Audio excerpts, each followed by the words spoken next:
Hey guys, welcome back to another video, and today we're going to react to maybe the final part, I don't know, but let's go and see Game Theory's FNAF Family Rebuilds Ultimate Timeline. Let's go and like it now and let's begin.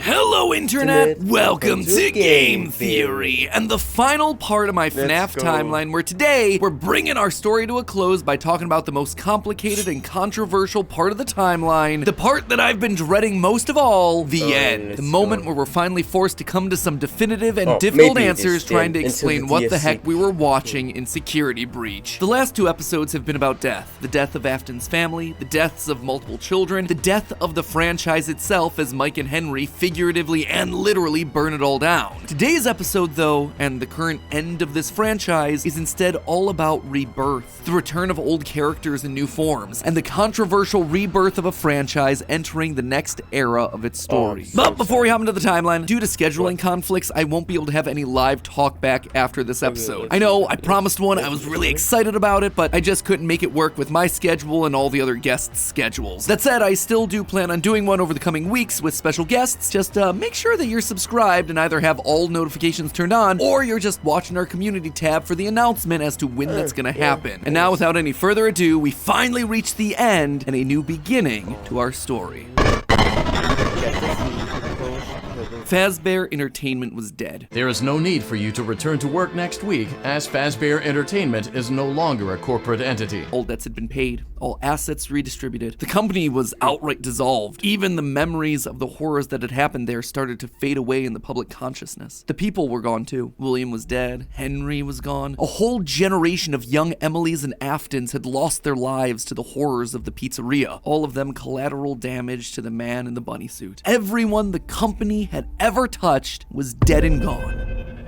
Yeah. Well, all except one. Pay your child support, you deadbeat! I'm keeping the diamond ring. I also set the house on fire! Clara Afton. She'd been there in the early days, back when things with William were good. They'd had the perfect home, a thriving business, the ideal family. But shortly after their youngest son died, things started to change. William had become distant, lost in his work, obsessive. She had watched him change from this irritatingly brilliant man that she had fallen in love with to a drunken monster struggling to hold himself together. And despite her trying to reach out to him in those desperate days, he was just too far gone.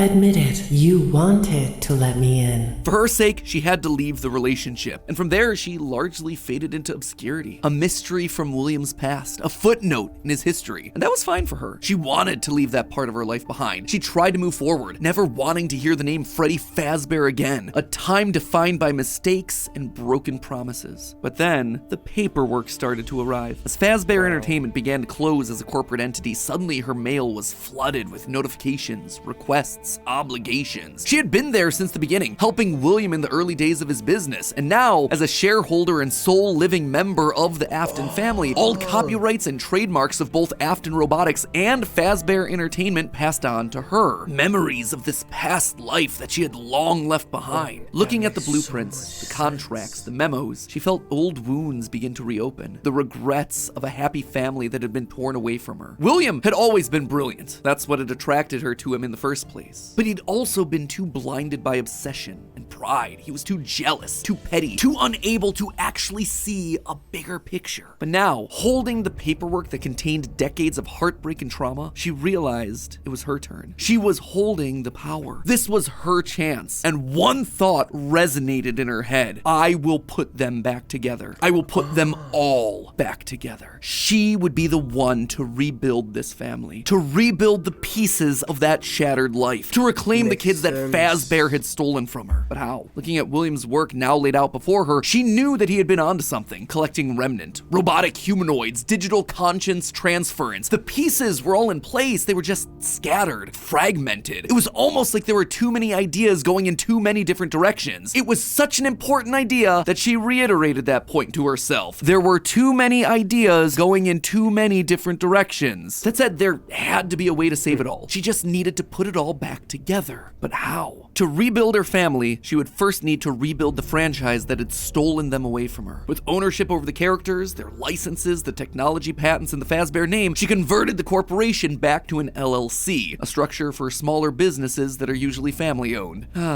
The irony was fitting. From there, she would need remnant, and lots of it. Remnant was the key. Clearly, in the later years of his life, William had been using Circus Babies Entertainment and Rentals as a remnant farm, sending robots to kids' birthday parties in the hopes of nabbing bits of the stuff here and there. But clearly, it wasn't enough. He had, what, like 4, maybe 5 animatronics going out every week? No. It was a decent idea, but to get the remnant they required, it needed scale. Dozens, hundreds of animatronics all out there, all gathering remnant from unsuspecting customers. But to do that would require help, something William would never ask for. William had kept everything in-house. His obsession with control limited him. Clara, though, she wasn't nearly that precious. A plan like this required partners, people outside of Fazbear to do the heavy lifting. So she contacted a mid-sized delivery company, DLZ Shipping Solutions, to help build replicas of all the original animatronics. And with meal delivery apps being all the rage, why not an animatronic delivery service? Order one to celebrate your birthday, your Halloween party. How about a 4th of July picnic? We'll invite Liberty Chica and 4th of July Freddy on over. She would make sure that they made skins for every occasion. Chocolate Bonnies for Easter, Shamrock Freddy's for St. Patrick's Day, Dia de las Muertes.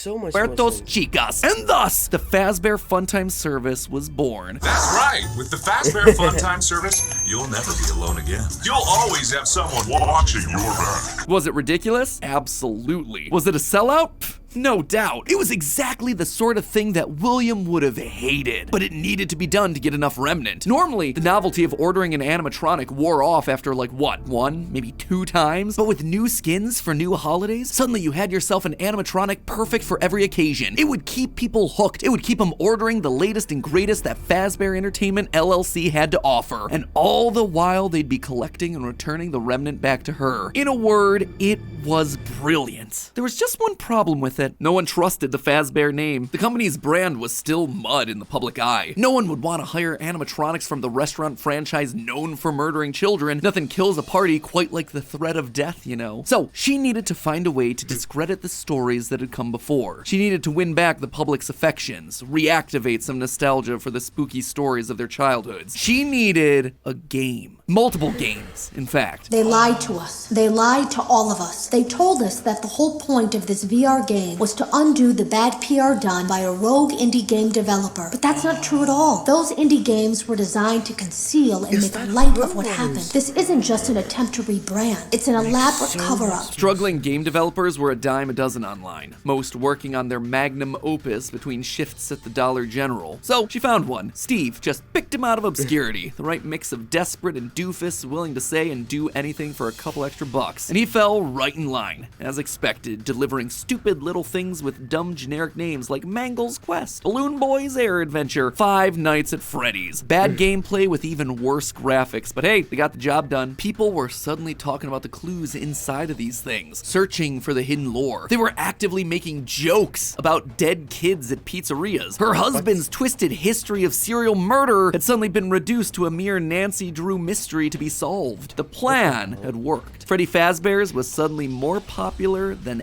ever. Things were going shockingly well. Her takeover and reboot of the franchise was full and complete. Suddenly infused with cash, she built the largest, most ambitious project yet, the Mega Pizzaplex. William had always been so visionary, but always thought so small scale. He was careful to a fault. Not her, though. She knew that this latest project needed to be big. It needed to be flashy. It needed to be a palace for children, a place that got people talking and checking out the latest in Fazbear products. So with a steady supply of remnant flowing in, it was finally time. The stage was set. It was time to get to her real goal, literally rebuilding a family.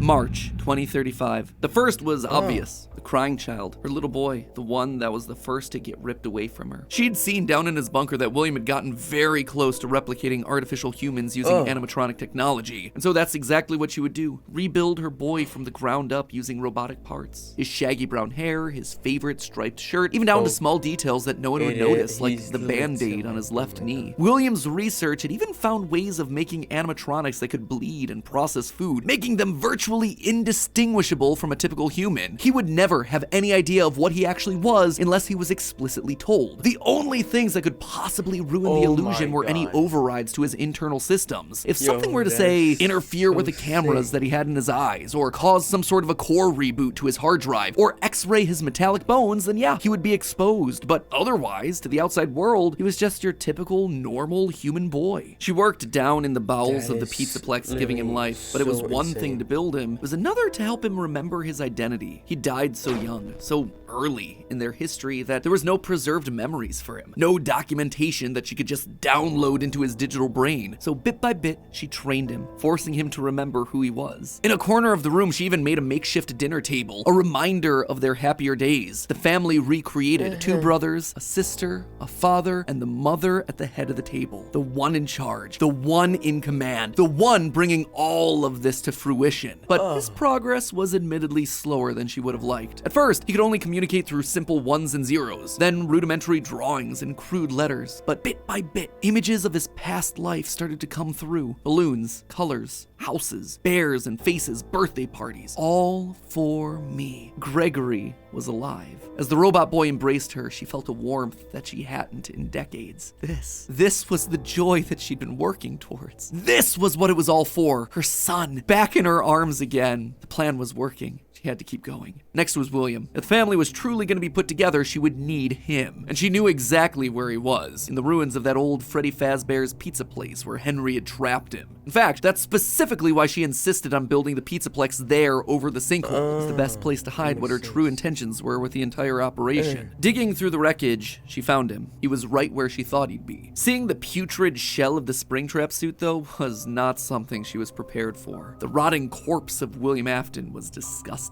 Scorched flesh fused into the fur lining, hollow black sockets where eyes once were, a smell that reeked of burned carbon and bloody iron. He was no longer flesh, it was just the tangled sinews of a creature that was once called human. How far this brilliant man had fallen. It was clear that her work was cut out for her on this one. Afton was practically lifeless. The man may not have been able to die, but he was about as close as you could come, and his body would need a lot of reconstruction. Replacement arms and endoskeleton reinforcements were the top priority, maybe pulled from their new line of glam rock animatronics. She'd have to see if they had any spare Bonnie parts lying around that they could steal. In the meantime, though, she threw the husk that was once her husband into a life support pod infused with aerosolized remnant to help keep him stable. But more important than recovering his body was recovering his mind. In his current state, he was comatose, an empty shell. Severe brain damage starts at temperatures over 108 degrees Fahrenheit. 42 degrees Celsius, and years of repeated fires had burned his brain to goo. Gone was the brilliant, frustrating mind that had drawn her to him in the first place. But she had a plan. Unlike her darling boy Gregory, Afton had found ways to record his consciousness. Fundamentally, the brain is only a series of electrical connections after all, so why couldn't you replicate that in the form of a standard circuit board? In essence, you could create a digital consciousness. And one thing she knew about William, he was nothing if not cautious. A planner, someone who had backup plans to his backup plans. And sure enough, there it was, buried in piles of old animatronic CPUs, a record of Afton himself. But she needed someone to test it. Someone was definitely here during the night. It had to have been the client. I mean, they sent us that stuff in the first place with no explanation, told us to scan it, said it would expedite the process so we wouldn't need to program any pathfinding ourselves. Unlike the other games that she'd paid to have made in the past, this one had a different purpose. This wasn't about PR, it was about getting William back up and running, spreading his virus to the masses. You acknowledge that Fazbear Entertainment is not responsible for accidental digital consciousness transference, real-world manifestations of digital characters. She hired a new developer, Silver Parasol Games, to scan the boards and bring her husband into the system. And because of the immersive nature of VR, William's consciousness would be able to merge with the player, giving him a new body, a new agency. There was just one complication. Afton's hold wasn't as powerful as she had hoped. He wasn't able to gain complete control. The first try trial run, Jeremy was so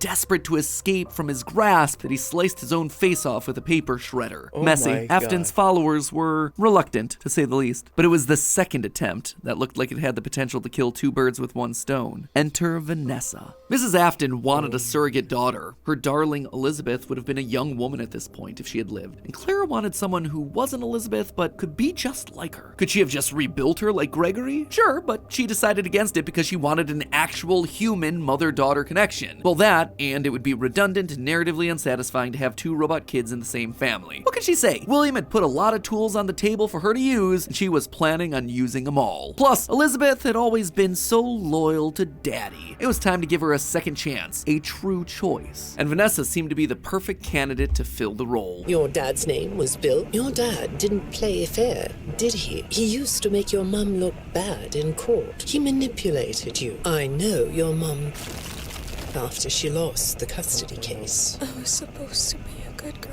She started as a QA tester at Silver Parasol Games, the VR game development company that was part of her plan to bring back William. But more importantly, Vanessa checked all the correct boxes. Right age, blonde, green eyes with a fondness for flowers and the outdoors. In many ways, it was her daughter all over again. Except it wasn't just looks and personality. What really mattered was Vanessa's mind. Underconfident, coming from a broken home, motherless, able to be manipulated. Yes, she would do nicely. She would be the one to save dear old Daddy, just as the real Elizabeth would have wanted. I will make you proud, Daddy. While testing the VR game, William's digital consciousness merged with Vanessa. Oh sure, she fought, fragmenting Afton's code into a series of tapes hidden across the game, trying to do web searches to regain control over her life, but it wasn't enough. She was weaker than Jeremy. She was a thrall that, despite occasional moments of lucidity, had to obey. And with Vanessa, it was a 2-for-1 deal. She was getting a daughter back, while also bringing her husband one step closer to reactivation. She just had to make sure that Vanessa was headed the right way. The reborn Gregory was an expert hacker, part of the benefits of being an Afton and a robot. So Clara had him keeping tabs on Vanessa, hacking into her emails and trailing her therapy sessions to ensure the future Elizabeth was falling in line. If any of the therapists started to ask too many questions, they were promptly dismissed from their positions. And while Gregory kept tabs on Vanessa's personal life, Mrs. Afton made sure to clear a path for her professionally. With Silver Parasol's collapse at the hands of the Anomaly, she then had the possessed Vanessa bring the contaminated circuit boards to DLZ shipping and the Fazbear Funtime service. More glitches, more Remnant, more Afton. But it was her last move that was the best. In a true masterpiece of poetry, she brought Vanessa over to be Chief Security Officer at the Pizzaplex. A true family tradition to don the hat and badge, and all it took was a recommendation from the top as well as some emails marked for deletion. Sure, Vanessa didn't have relevant experience for the job, but when it comes directly from the CEO, does it really matter? Husband, son,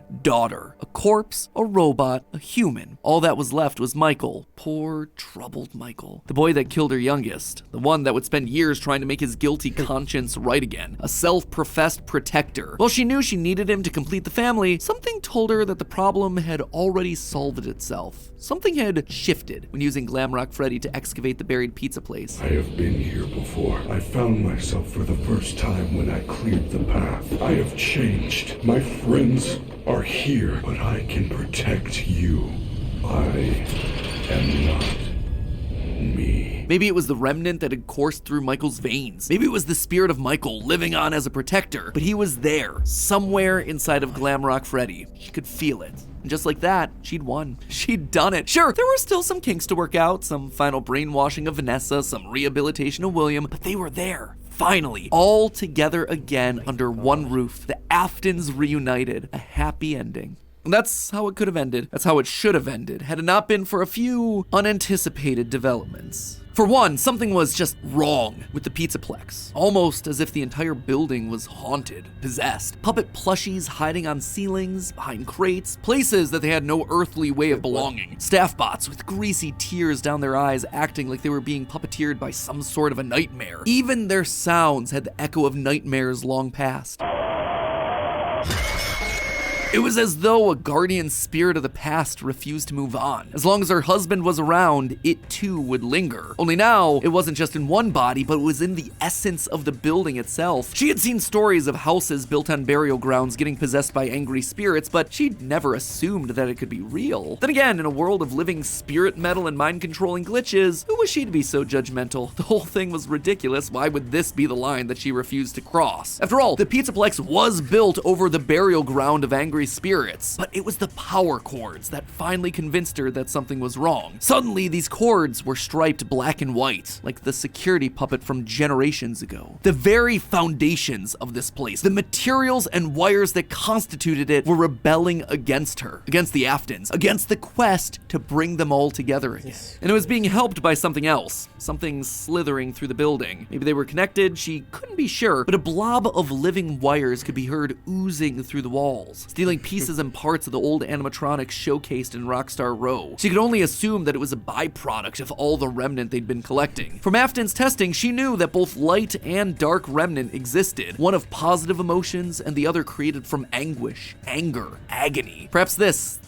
thing was an amalgamation of all the darkest parts of the pizzeria's history, a collection of the hatred still housed inside these defunct endoskeletons and exosuits. As long as it was left alone, it seemed to be harmless. But if any Afton outside of Michael got too close, it would lash out wildly. Even young Gregory, looking to punish the family that had been complicit in its horrible creation. Little did she know, though, that Gregory should have been her biggest concern, that bringing the family together would have some unforeseen consequences. Gregory was normally the goodest of boys. She had literally built him that way. But lately, he'd been disappearing more and more often, disobeying her orders, requests. She knew that he loved playing on the arcade machines once the Pizzaplex closed, being so good as to top the leaderboard on practically all of them. But lately, he was nowhere to be found. She suspected his absence had to do with Glamrock Freddy's failed performance the other night, when he malfunctioned live on stage, almost as though the core programming of Freddy responded to seeing this rebuilt small boy. Almost like it awakened something inside of him. She'd have to make sure that Vanessa was on the lookout for him, but she'd soon come to learn that Vanessa wasn't enough. Whether it was the influence of the nightmare puppet or a reawakened hatred of animatronics seated deep in Gregory's code, something had caused him to rebel, to rip apart each animatronic in the Pizzaplex. Bit by bit, this boy was tearing down the empire that she'd so painstakingly built, freeing Vanessa from her mind control, destroying the remains of Afton in the basement, setting Glamrock Freddy loose. As her carefully created world crumbled around her one more time, she began to plot her revenge. She would have to bring them all to ruin. And there you have it, my friends, nearly a decade in the making, my FNAF timeline for where the franchise is here in 2023, the year of Fazbear Frights, by the way. As always, it wouldn't be right for me to finish without going over some of the more controversial takes that I just handed out. I think we can all agree that this part of the timeline was always going to be the hardest, so let me just break down some of the major points. First of all, the biggest swing of this episode, and obviously the one that everything else rests upon, Mrs. Afton being the CEO of Fazbear Entertainment LLC. Here's why I went with this route. Now, first and foremost, the head of Fazbear Entertainment is the single biggest mystery that we're meant to solve at this point in the lore. The Ultimate Guide brings it up repeatedly. Who's running the show? Who is okaying these decisions? And in the security breach memos, we get multiple mentions of someone manipulating things from the top down. Whoever this is, they are the person driving forward every other facet of late-stage FNAF lore here. They're the puppet master who's hiring the indie dev. They're the ones relaunching the brand, building the Pizzaplex over the burial ground. So everything at the end of the timeline relies on this one singular answer. Now, as I see it, there are two possibilities here. One, an adult robot. You know, you're kidding. It was almost there. And then you put an advertisement. You're kidding me. Velkommen til Gertmans. Alt til arbejdspladsen. Man, this has been crazy.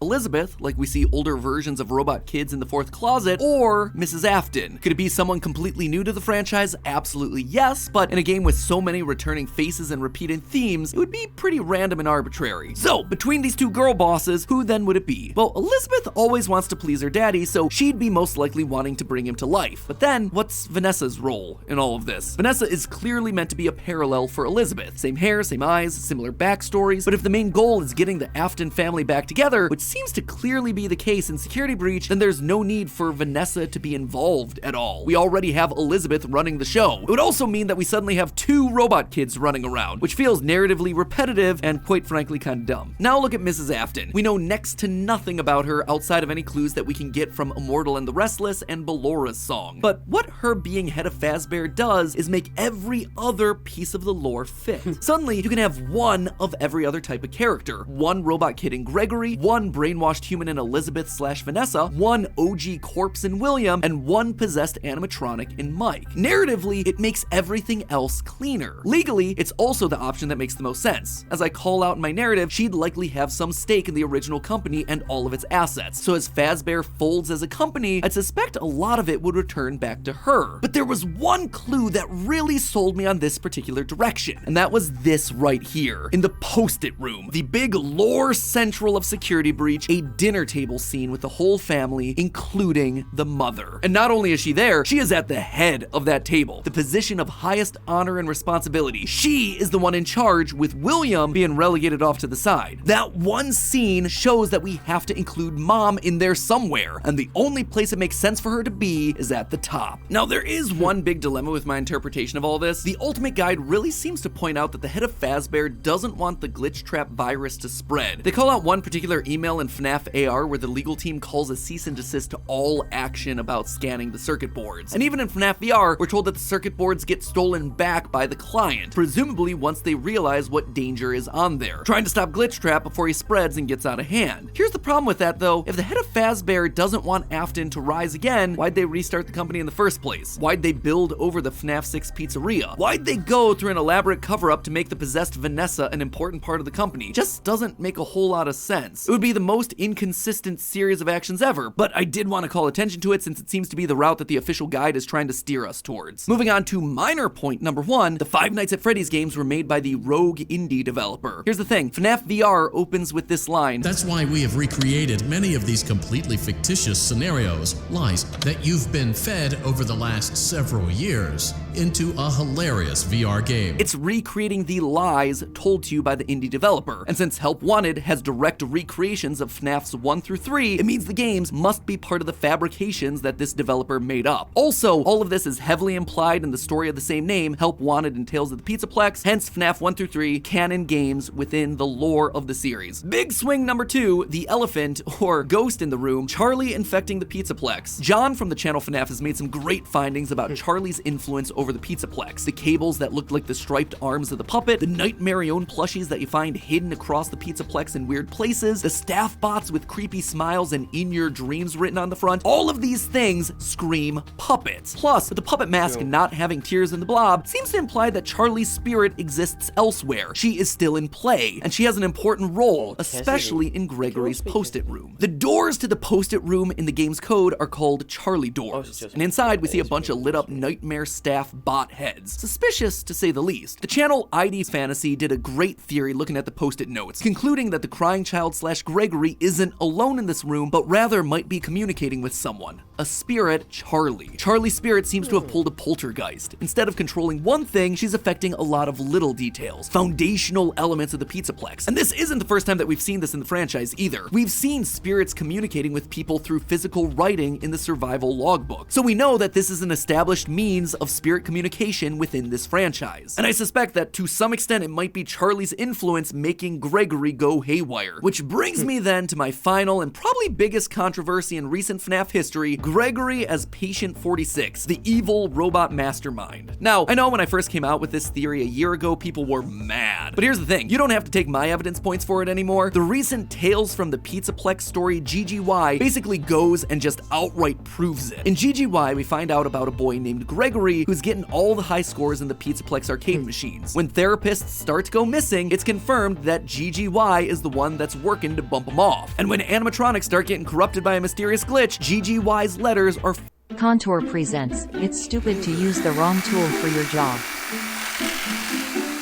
found inside the code. He even chooses the code name Dr. Rabbit, for crying out loud. But obviously, by the time of security breach, Gregory is working against Burn Trap, Vanessa, and the animatronics. Why? How? Well, it's not really clear. I tend to believe that something must have happened to cause him to either lose his memory or be reset in some way. Maybe it was Charlie talking to him in his post-it room. Maybe he hit his head. Maybe it was the connection that he made with Mike on stage in Glamrock Freddy. Not exactly sure, and I don't think we have enough clues to solve any of it yet. But it makes sense from a story perspective why he'd start off evil on Afton's side and then switch to trying to destroy him and not knowing who he is in security breach. And with that, my friends, I'm wrapping this thing up. Congratulations, we are on page 40. 22,000 words of FNAF, baby. Practically just wrote myself a Tales of the Pizzaplex short story. Have I answered everything? No. Does everything fit cleanly? No. But does it feel like the best and most cohesive narrative for all these characters that addresses most of the evidence we're given? Yeah. For me, honestly, it really does. And let's be honest with ourselves, the DLC will probably come out later this year and prove me completely wrong. Wouldn't be the first time. Then comes the movie, whatever. My descent into madness continues. But regardless, I am so proud of this. This was a massive undertaking. And I'm so proud of our editors who have just destroyed the editing across all 4 of these installments. You guys are the best. Thank you for pushing through on 20+ minute uploads. You are unreal and your talent is unrivaled. I'm so lucky to work with you guys every single day. And like I mentioned before, keep an eye on the channel for an announcement regarding a talkback live stream with some special guests. Was I right? Was I wrong? I want to hear your feedback, so that one's coming up soon. And with that, my friends, we can finally rest. I can leave the demon to its demons with one final reminder that it was all just a theory. A game theory. Thanks for watching.